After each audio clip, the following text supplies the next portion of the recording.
Bismillahirrahmanirrahim. Ya, Bapak Ibu peserta webinar, kita ketemu lagi di dalam sesi yang kedua dengan room yang berbeda. Kali ini saya izin menyampaikan bahwa sesi kedua akan dibawakan oleh Dr. Rima Irinda, spesialis obstetrik ginekologi konsultan. Beliau akan membawakan topik tentang gizi sebelum, selama, dan setelah kehamilan. Pada Dr. Rima, saya izin untuk membacakan kurikulum vitae Dr. Rima. Ya.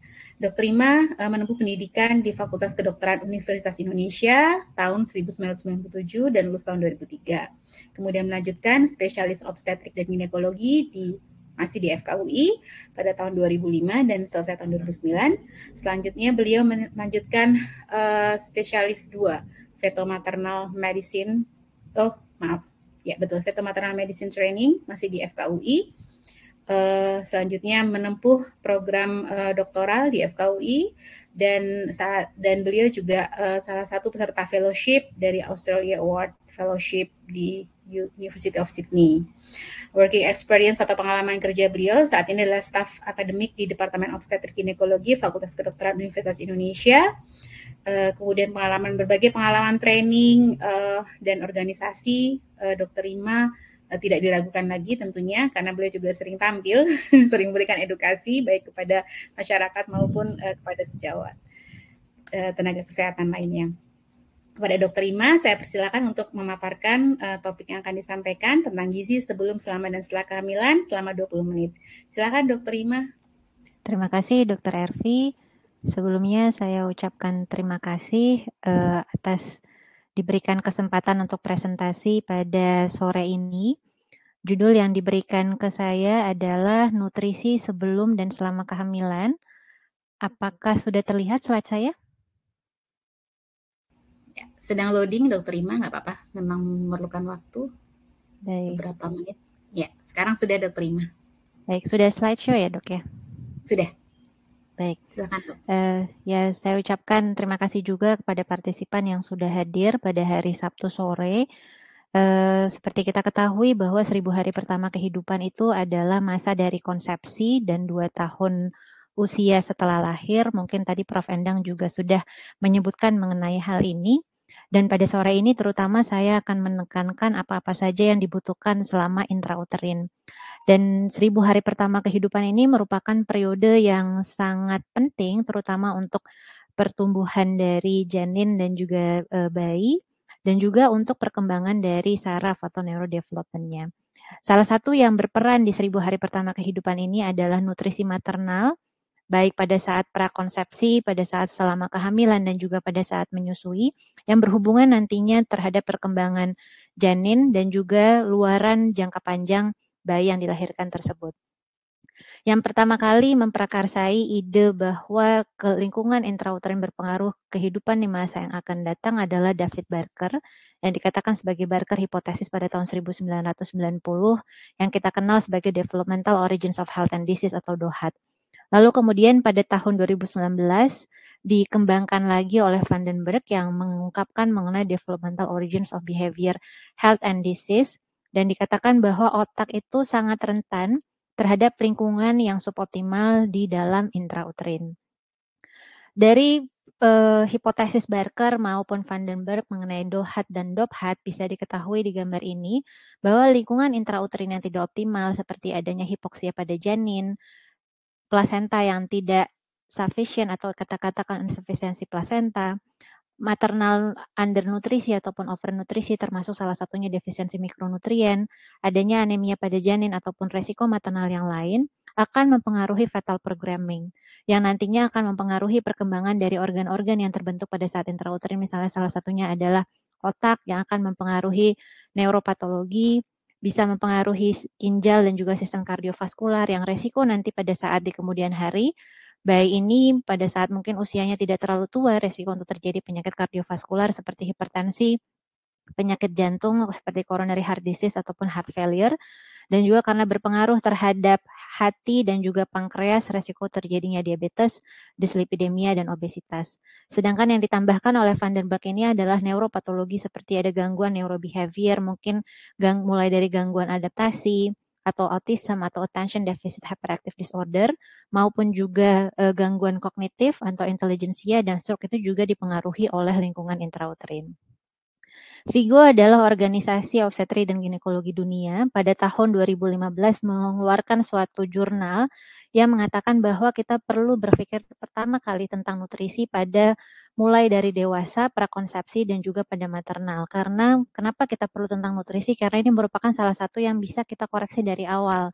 Karena kalau tadi kita lihat lingkungan intrauterin apa saja yang bisa berpengaruh terhadap 1000 hari pertama kehidupan, yang bisa kita koreksi adalah nutrisi. Mereka merekomendasikan pada prakonsepsi membutuhkan besi, vitamin B12, vitamin D, asam folat, dan iodium, di mana pada saat ini kita masih besi dan asam folat saja. Sedangkan trimester 1 membutuhkan besi, B12, asam folat, vitamin D, protein, dan lemak. Trimester kedua dan 3 membutuhkan protein, lemak, karbohidrat, besi, kalsium, dan multivitamin. Dan pada saat menyusui juga tetap membutuhkan protein, lemak, kalsium, besi, dan vitamin D. Tentunya untuk memberikan apa saja yang diperlukan untuk prakonsepsi, kehamilan, dan menyusui, seharusnya kita mengetahui bagaimana status nutrisi di populasi kita. Dan idealnya diberikan melalui makanan. Namun terkadang makanan saja tidak cukup, maka kita membutuhkan fortifikasi makanan atau membutuhkan suplementasi. Dan pada pasien-pasien yang defisiensi atau kekurangan, maka kita tidak lagi memberikan dalam dosis suplementasi, namun dalam dosis terapi. Ini adalah rekomendasi WHO pemberian mikronutrien selama kehamilan, di mana di seluruh dunia WHO merekomendasikan pemberian besi dan asam folat, namun WHO juga menekankan untuk area-area tertentu di mana defisiensi cukup besar, misalnya defisiensi vitamin A, iodium, vitamin D, dan kalsium, maka suplementasi ini juga tetap perlu diberikan. Tujuannya adalah untuk mengurangi berat badan lahir rendah atau low birth weight dan small for gestational age. Kalau kita lihat dari gambar yang sebelah kiri yang berwarna biru, yang garis merah ini adalah maksimal kebutuhan sebelum kehamilan. Dan kalau kita lihat sebenarnya selama kehamilan hampir semua nutrien itu dibutuhkan lebih besar dibandingkan sebelum hamil.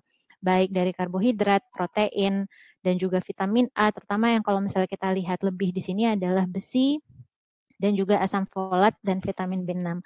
Di sebelah kanan adalah beberapa rekomendasi yang dibutuhkan pada ibu hamil dan menyusui dibandingkan dengan ibu tidak hamil. Sebagai contoh, kalau misalnya ibu tidak hamil, kita membutuhkan besi 18 mg, namun pada kehamilan nanti bisa dilihat rekomendasi WHO kita memerlukan 60 mg besi elemental dan dilanjutkan hingga menyusui karena prevalensi defisiensi besi di negara kita lebih dari 40%. Di buku yang saat ini di launching pun sebenarnya kebutuhan yang dibutuhkan oleh ibu hamil dan menyusui dan prakonsepsi juga sudah ada. Dan pertanyaannya adalah apakah kita bisa mencukupi mikronutrien maupun makronutrien ini hanya dengan makanan. Mungkin untuk makronutrien seperti protein, karbohidrat, dan lemak kita tidak memiliki pilihan lain, tapi untuk mikronutrien apakah kita membutuhkan suplementasi atau tidak. Kalau kita lihat dari berbagai rekomendasi atau guidelines di seluruh dunia, Kementerian Kesehatan kita merekomendasikan pemberian asam folat dan besi, sedangkan Inggris itu RCOG memberikan asam folat dan vitamin D. WHO merekomendasikan asam folat dan besi, tapi untuk berbagai negara dengan defisiensi mikronutrien tertentu membutuhkan kalsium dan vitamin A, sedangkan ACOG merekomendasikan besi dan asam folat.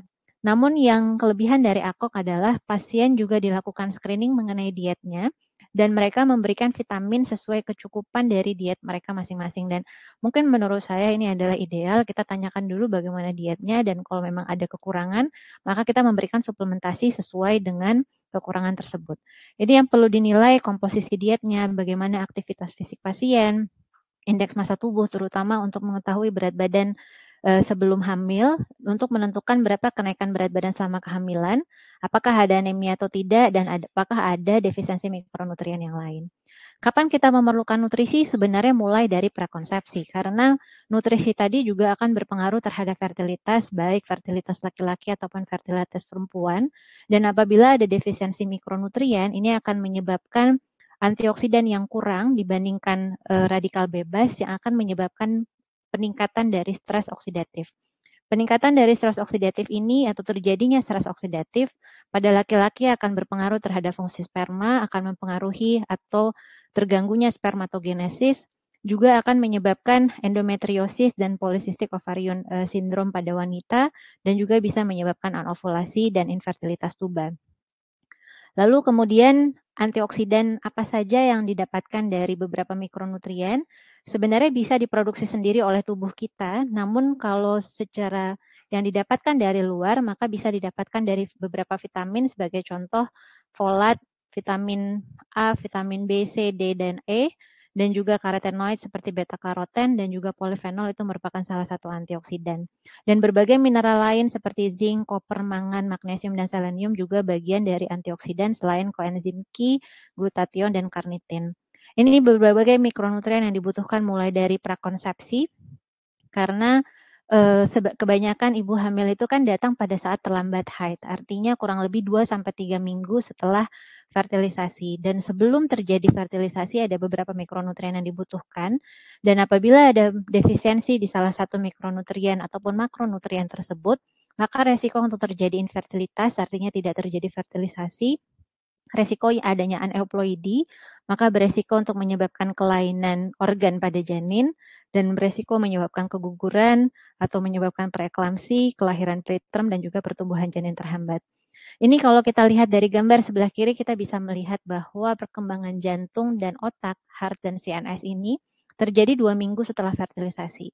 2 minggu setelah fertilisasi artinya pasien mungkin belum terlambat haid, belum menyadari bahwa dirinya hamil, belum datang ke dokter untuk memeriksakan apakah hamil atau tidak, belum merubah pola makan, dan juga belum mengkonsumsi suplementasi apapun. Sedangkan sudah terbentuk jantung dan hati. Dan kita lihat di sebelah kanan berbagai mineral dan vitamin yang dibutuhkan untuk perkembangan organ janin. Sebagai contoh, kalau otak membutuhkan besi, membutuhkan kuprung, zinc, iodium, vitamin A, B6, B12, asam folat, dan biotin. Selain itu, besi juga dibutuhkan untuk perkembangan hati dan juga perkembangan ginjal. Jadi ini mengapa penting untuk mulai kita dari calon pengantin atau prakonsepsi, karena apabila terjadi defisiensi, maka kita bisa melakukan koreksi terlebih dahulu sebelumnya. Kalau misalnya pada saat dia datang sudah terlambat haid, maka apabila terjadi defisiensi, waktu yang kita butuhkan untuk dilakukan terapi ini menjadi terlalu pendek dan mungkin tidak tercapai. Ini berbagai organ yang dibutuhkan untuk perkembangan otak janin, misalnya asam folat, PUFA, omega 3 dan omega 6, besi, dan juga berbagai vitamin yang lain seperti vitamin A, D, E, K, B kompleks, dan vitamin C. Apabila ada defisiensi mikronutrien ini, maka akan mempengaruhi pembentukan neuron, pembentukan sinaps, dan pembentukan mielin yang nantinya akan berpengaruh ke perkembangan saraf otak janin yang bisa menyebabkan salah satunya autism dan juga attention deficit hyperactive disorder. Ini sebagai salah satu contoh berbagai mikronutrien untuk perkembangan otak, contohnya besi, dibutuhkan untuk pembentukan neurotransmitter, pembentukan mielin untuk metabolisme energi, dan juga untuk proses belajar dan memori. Jadi sangat sayang apabila kita tidak mencukupi besinya sehingga menyebabkan kognitifnya menjadi tidak optimal, sedangkan besi ini sebenarnya tidak terlalu susah untuk dilakukan koreksi. Selain itu, selain besi, suplementasi asam folat dan juga asupan folat yang cukup melalui diet bisa mengurangi kejadian kelainan jantung kongenital, baik yang disebabkan oleh kebocoran jantung atau kelainan atau adanya kelainan dari septum jantung ataupun pembuluh darah besar, dan juga beresiko untuk menurunkan defek dari septum atrium. Tadi berikutnya kita perlu juga mengetahui selain mikronutrien, melihat bagaimana status nutrisi dengan menentukan indeks massa tubuh. Indeks massa tubuh ini idealnya ditentukan melalui berat badan sebelum hamil. Namun apabila tidak diketahui berat badan sebelum hamil, minimal kita bisa mematok dari berat badan pada saat trimester 1 karena rata-rata pasien pada saat trimester 1 belum terjadi kenaikan berat badan. Kecuali pada pasien hiperemesis gravidarum di mana terjadi penurunan berat badan. Maka kita melakukan konseling untuk kenaikan berat badan selama kehamilan ini sesuai dengan Institute of Medicine, sesuai dengan status nutrisinya. Sebagai contoh, kalau dia normal indeks massa tubuhnya, maka kenaikan berat badan yang direkomendasikan 11,5 sampai 16 kg selama kehamilan total. Tapi kalau obes, yaitu indeks massa tubuh lebih besar sama dengan 25, maka kenaikan berat badannya tidak boleh lebih dari 9 kilo. Kalau misalnya dia terlalu banyak, maka resiko terjadinya berat badan bayi terlalu besar atau makrosomi, resiko untuk terjadinya dengan diabetes mellitus, preeklamsi, dan juga kelainan kongenital. Sebaiknya apabila kenaikan berat badan tidak sesuai dengan kehamilan, maka resiko untuk terjadi berat badan lahir rendah atau pertumbuhan janin terhambat dan gangguan perkembangan kognitif. Kalau kita lihat data dari riset kesehatan dasar pada tahun 2013, angka kurang energi kronik pada wanita hamil 15-49 tahun itu prevalensinya 24,2%.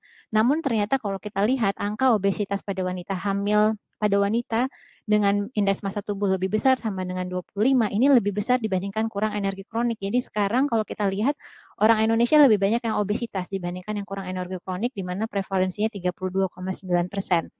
Dilihat dari data riset kesehatan dasar pada tahun 2018, dibandingkan dengan tahun-tahun sebelumnya, overweight maupun obesitas pun juga semakin tinggi. Kalau kita lihat luaran kehamilan akibat obesitas pada maternal beresiko untuk meningkatkan kemungkinan keguguran, baik keguguran satu kali ataupun keguguran berulang, dan juga berisiko untuk meningkatkan hipertensi dalam kehamilan, preeklamsi, diabetes mellitus gestasional, kelahiran preterm, lahir mati, dan juga postterm atau di atas 41 minggu. Sedangkan pada saat peripartum, resiko untuk terjadi peningkatan resiko SC dan distosia bahu dan kemungkinan adanya morbiditas pada saat intraoperasi.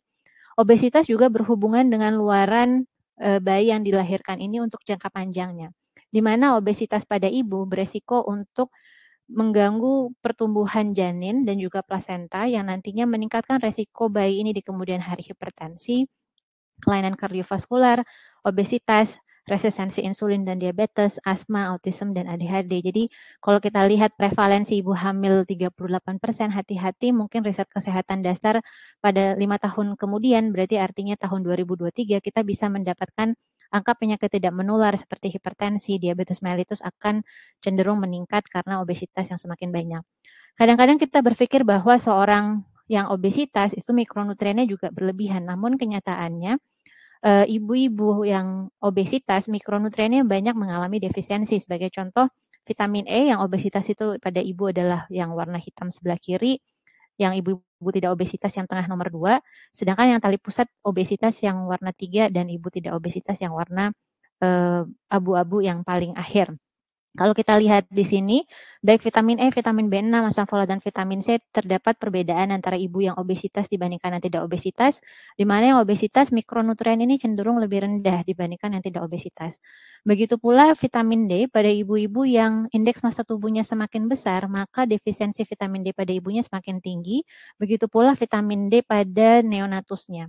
Artinya semakin besar indeks massa tubuh, kemungkinan defisiensi vitamin D-nya baik pada maternal ataupun pada neonatal akan lebih besar. Oleh karena itu, Inggris merekomendasikan untuk pemberian minimal 1000 unit per hari untuk ibu obes.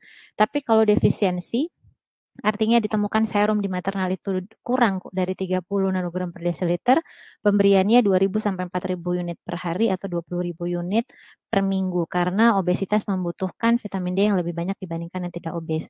Kami melakukan pemeriksaan ibu-ibu hamil trimester 1 kurang lebih sekitar 234 ibu hamil, ada beberapa peneliti di sini. Lalu kami melakukan pemeriksaan tanya jawab asupan nutrisi dengan menggunakan food frequency questionnaire. Lalu juga diperiksa di dalam serum untuk melihat objektifnya, dan didapatkan dari ibu hamil tersebut yang kami periksa di Jakarta Pusat, di mana ketersediaan makanan tidak akan sulit dan sosial ekonominya rata-rata menengah. Kami dapatkan asupan energi selama kehamilannya 89% rendah, protein 80% rendah, besi 85% rendah, asam folat 75% rendah, kalsium 90% rendah, zinc 95% rendah. Artinya kalau misalnya seperti ini berarti artinya dengan asupan makanan saja tidak cukup. Dan ini sudah ditambahkan dari food frequency questionnaire termasuk fortifikasi. Jadi artinya kita membutuhkan suplementasi tidak hanya dengan melakukan edukasi asupan makanan.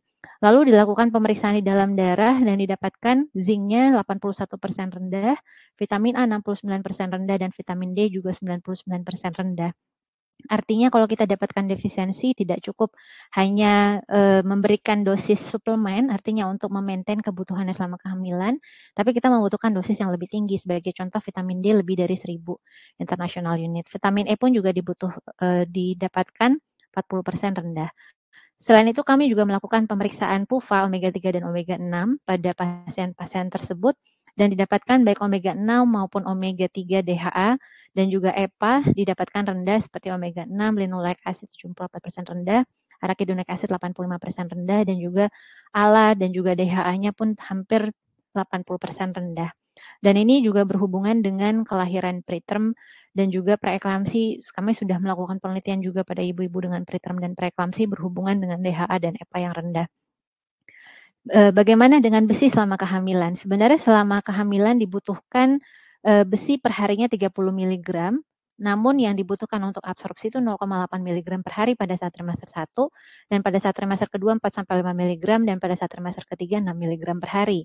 Namun kenyataannya berdasarkan riset kesehatan dasar 2018, terdapat hampir 50% ibu hamil dengan anemia pada kehamilan, di mana angka ini meningkat dibandingkan pada tahun 2013.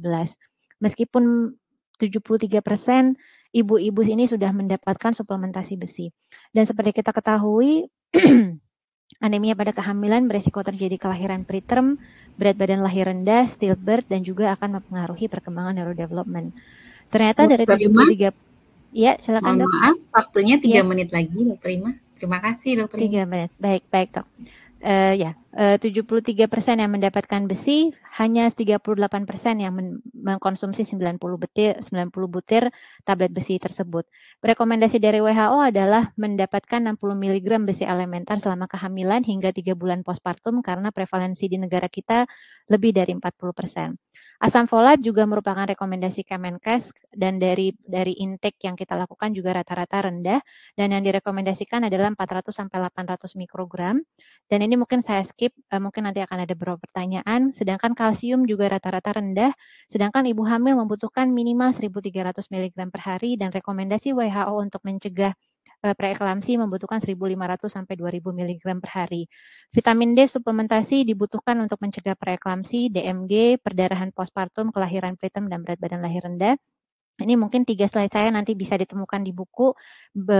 Nutrisi-nutrisi apa saja yang dibutuhkan prakonsepsi selama kehamilan, ini ada di buku, dan bagaimana juga aktivitas fisiknya. Ini slide terakhir dari saya, bahwa kehamilan itu untuk seorang ibu bukan hanya melahirkan anaknya, tapi juga mempengaruhi nanti kesehatan cucunya di kemudian hari, terutama apabila janin yang dikandungnya adalah seorang perempuan. Terima kasih atas perhatiannya. Saya mohon maaf apabila ada kekurangan. Saya kembalikan ke Dr. Ervi. Assalamualaikum warahmatullahi wabarakatuh. Waalaikumsalam warahmatullahi wabarakatuh. Terima kasih Dr. Ima yang sudah memaparkan mengenai pentingnya asupan gizi sebelum, selama, dan setelah kehamilan. Yang mana tadi di sesi beliau di bagian akhir juga disampaikan bahwa pentingnya asupan gizi dan upaya untuk kita semua memperhatikan masalah gizi yang bukan cuma tugas dari seorang ibu atau wanita, tetapi juga untuk keluarga yang ada di dalam rumah maupun seluruh masyarakat ya pada umumnya ya Dok ya. Jadi semua harus concern kepada wanita, baik dia sebelum hamil, selama, dan setelah kehamilan. Karena dari wanita yang menjaga kualitas asupannya dan menjaga kehamilan dengan baik, maka akan lahir generasi Indonesia yang benar-benar diharapkan dan menjadi dambaan semua orang. Terima kasih Dr. Ima. Nanti kita akan lanjut ke dalam Q&A setelah pembicaraan terakhir ya Dr. Ima. Oke. Baik, Bapak Ibu sekalian, peserta webinar, kita akan memasuki sesi jeda dulu selama 10 menit. Dipersilakan kepada Bapak Ibu, mungkin akan melakukan relaksasi sejenak atau mungkin akan menjalankan ibadah sholat asar. Kita akan memulai sesi berikutnya dengan pembicaraan yang ketiga dengan topik yang tidak kalah menariknya pada pukul 16.20. Izin pamit dulu dari room ini dan kita akan ketemu di room yang ketiga. Terima kasih Dr. Ima, selamat sore. Terima kasih Dr. Ervi, selamat sore. Iya.